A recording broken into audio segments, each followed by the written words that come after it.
Hello all and welcome to my very first Let's Play.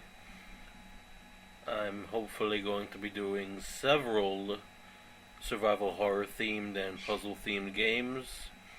And what better place to start than the very first survival horror game, Sweet Home.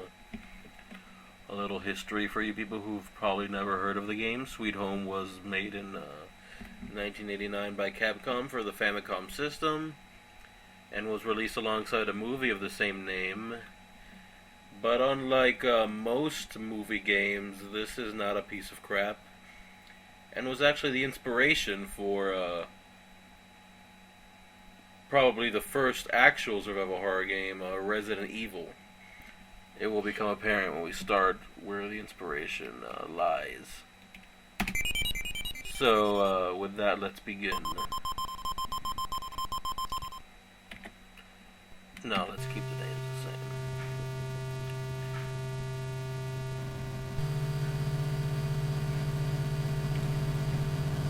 same. The system this game uses actually pretty interesting, and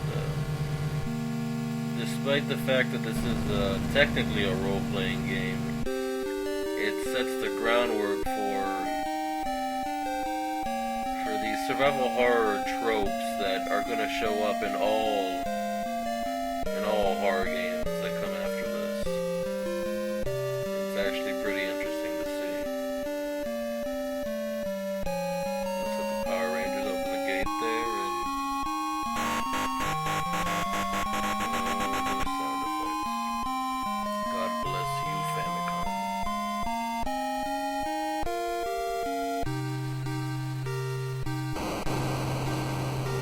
We gotta exploit this place.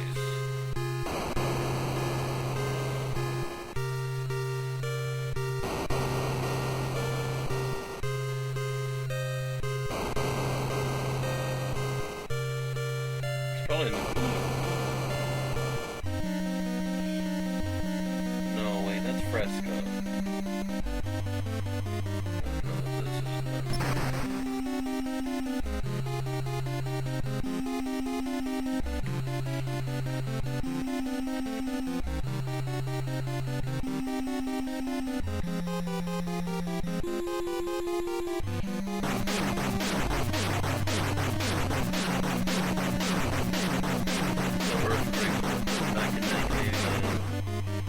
this is vibrate in place for a little while.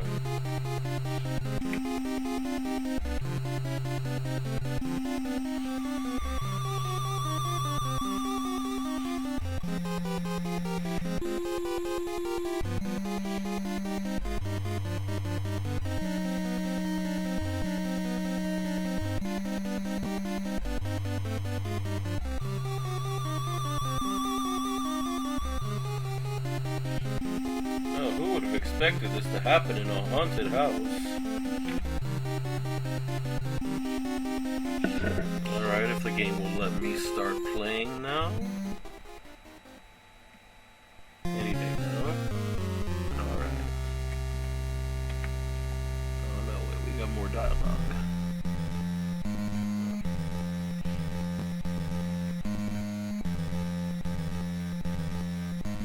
Of course there is. It's a video game. Ah. Oh, come on.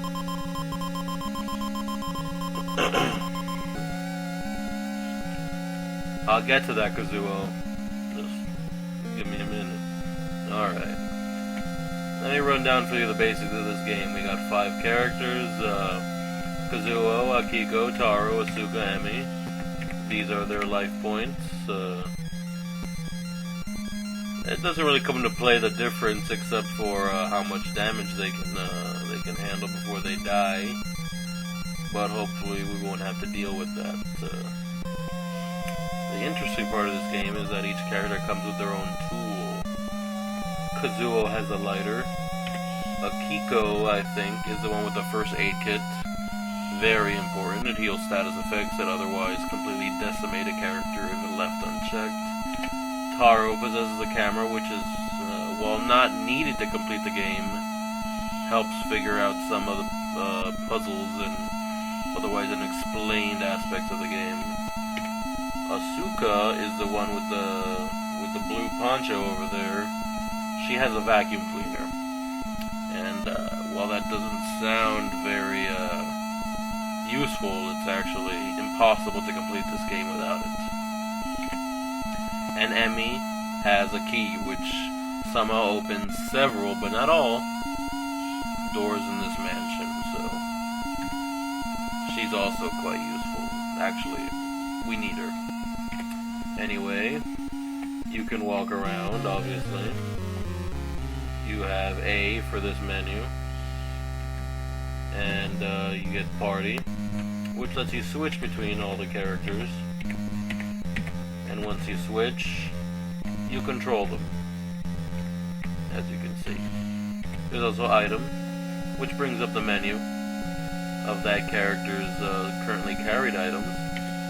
That's their main tool. They cannot drop that tool or trade it.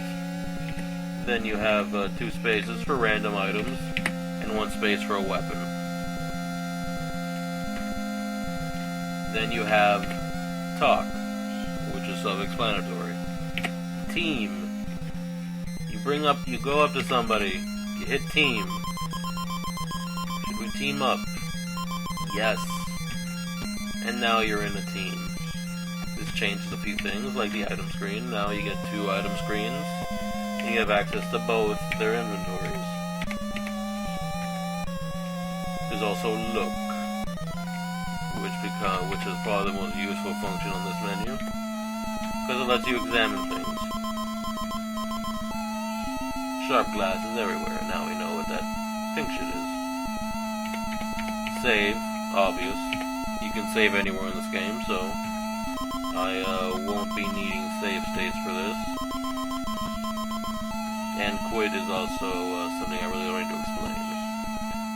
Now the purpose of this game is to bring your 5 people through the mansion, have them survive, and use their tools to get through the various obstacles of the game.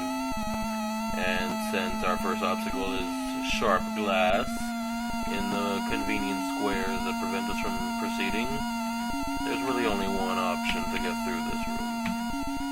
Asuka, blue poncho. And this is how you use. You click your item, and you hit use. And now we get a nice little sound effect here. And the way is clear.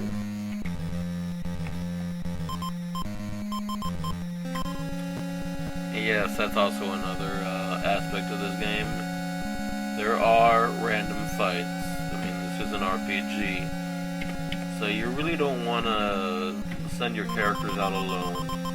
There will be parts of the game where you have to, but those are few and far between. Otherwise, send a team of 3 out, so you don't get one character jumped. Yes, that left room is where we'll be going. Items. Isn't that nice? Notes. Take note of the notes, because this is the first game to use notes as a system of both storytelling and explaining how the game works. Quite innovative for its time. We look at the notes, which lets us read it.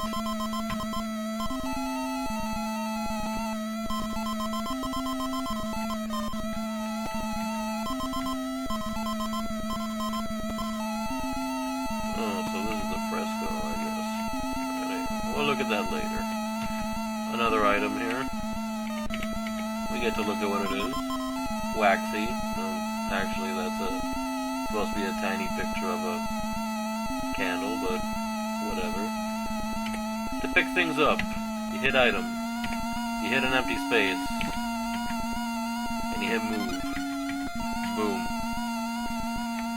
These are very important. Tonics. The only way to heal your health in the game. They're not terribly common, but they're not terribly rare either. There are exactly 21 of them in the game, so use them sparingly and use them wisely, but don't be afraid to use them if you need them. And this is our first weapon. Let's give it to Kazuo here. Fruit knife, very threatening. And finally, our fresco.